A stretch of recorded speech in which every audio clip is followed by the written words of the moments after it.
Ini rekomendasi RNA pada virus ya. Tidak berlaku untuk rekomendasi RNA makhluk eukariot. Mungkin tipe untuk eukariot akan lebih banyak dan lebih variatif. Tapi kalau di virus itu hanya ada 3 kelas atau 3 kategori. Yang pertama disebut sebagai similarity essential recombination. Jadi dia memiliki kesamaan urutan yang substansial antara RNA induk. Gitu. Jadi dia mirip-mirip gitu loh. Homolog. Nanti kita akan lihat bagaimana mekanismenya. Terus ada juga similarity non-essential. Jadi ada similarity essential, ada similarity non-essential recombination. Terjadi ketika tidak ada daerah yang serupa di antara induk. Gitu. Nah, nanti kita lihat perbedaannya seperti apa. Itu biasanya akan dikaitkan dengan sistem pengikatan pada RDRP atau RNA polimerasenya. Terus ada rekombinasi kelas 3, yaitu similarity assist recombination. Jadi rekombinasi yang dia gabungan antara fitur yang pertama atau kelas 1 dan kelas 2. Gitu. Nah, ini ya. Ini yang kelas pertama, similarity essential recombination. Ya, dibandingkan dengan yang kelas kedua, similarity non-essential. Bedanya di mana? Nah, kalau di similarity essential itu dia ini ya, ini ceritanya untai genomnya nih. Ya. Terus ada untai yang lain yang kebetulan dia memiliki frame genom yang mirip dengan yang di sini gitu. Sehingga ini ada RDRP internal pause atau termination or RNA breakage. Jadi ada enzim yang berfungsi untuk pemotongan RNA. Jadi dia akan dipotong di sini gitu. Jadi ini akan dipotong di sini sehingga DNA ini akan nyambung ke DNA aseptor. DNA nasen, nasen itu DNA yang join ya maksudnya. DNA yang join itu akan bergabung dengan DNA aseptornya. Sehingga ini akan terjadi rekombinasi. Gitu. Nah, kalau yang ini, kalau yang non-esensial itu dia nempel di area yang apa itu namanya? Nempel di area yang tidak apa ya, tidak esensial. Tidak esensial itu apa ya maksudnya ya? Ya tidak sengaja gitu, tidak sengaja dan hanya di situs-situs nukleotida tertentu saja. Biasanya nggak panjang ya, gitu. Kalau ini kan dia, oh ya udah sepaket gini. Ada biasanya ada karakter framing yang sama. Itu kalau ini ya kebetulan aja nempel gitu, sehingga ya udah dipotong di area itu, gitu. Dipotong di area itu sehingga nasen akan bergabung dengan aseptornya.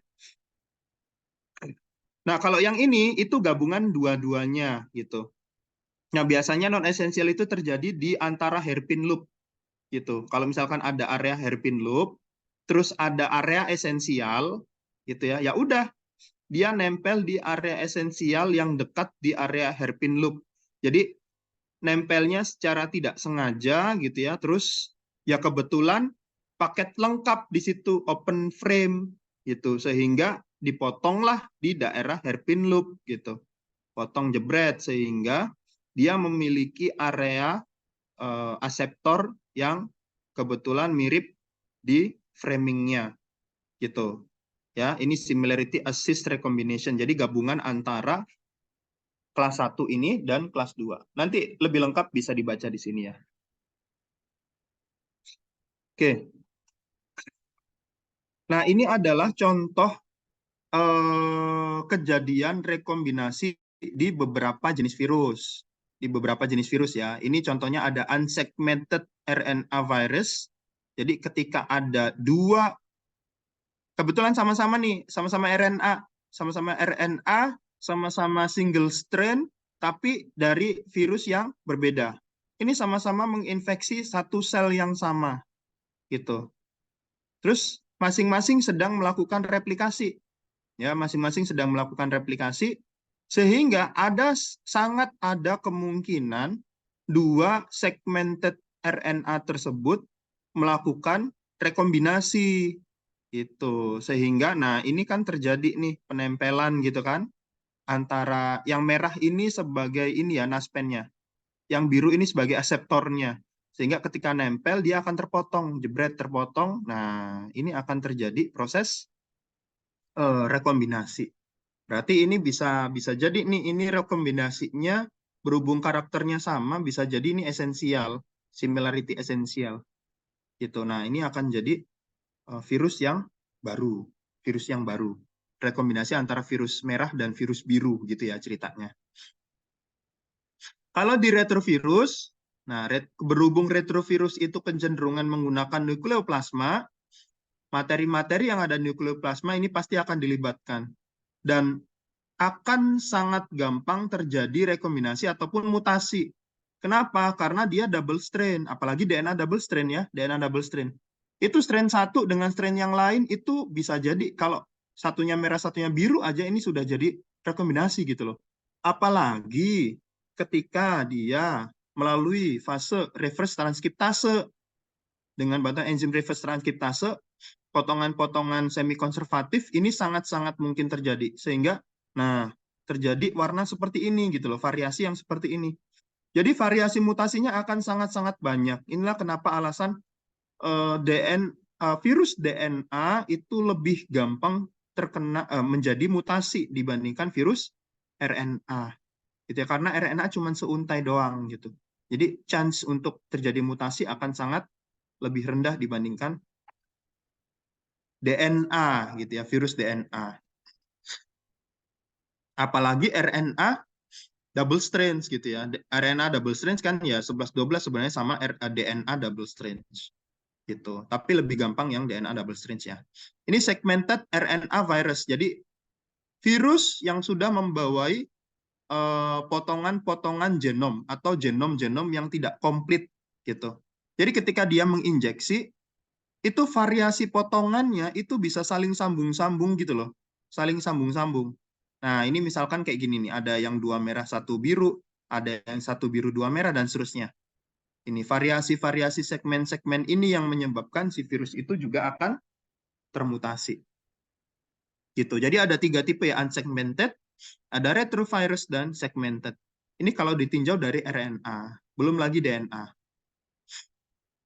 Nah, ini contoh-contoh virus-virus yang terdeteksi di dalam inangnya itu aktif ya, dan dia hasil dari integrated atau terintegrasi gitu dengan host genomnya. Oke. Nah, ini contoh penampang virus yang sedang bereplikasi dalam inangnya. Jadi ada beberapa virus gitu loh yang bereplikasi di dalam inangnya nih. Kalau kita perhatikan ini ada yang gelap banget, ada yang terang. Ini contoh kejadian replikasi nih, rekombinasi. Ini juga nih, ini bagian sini gelap, bagian sini terang. Bagian sini terang, bagian sini gelap gitu. Nah, ini kecenderungan diduga mengalami rekombinasi. Gitu. Alhamdulillah sudah selesai. Ini pada off cam semua kayaknya saya ditinggal nih kayak. Bagaimana materi hari ini? Apakah ada yang ingin ditanyakan? Silakan.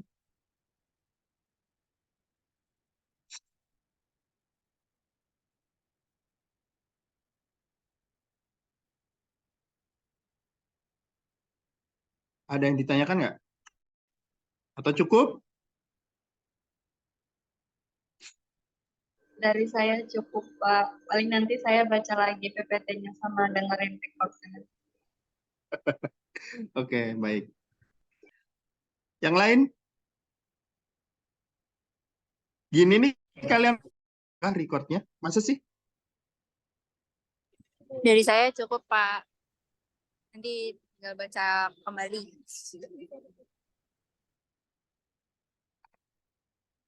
Iya deh, nggak apa-apa deh. Ya, oke. Untuk progres perlu disampaikankah dari beberapa tim yang tadi, yang kemarin? belum berprogres, apakah sudah ada progres kira-kira atau tidak ada, masih sama saja?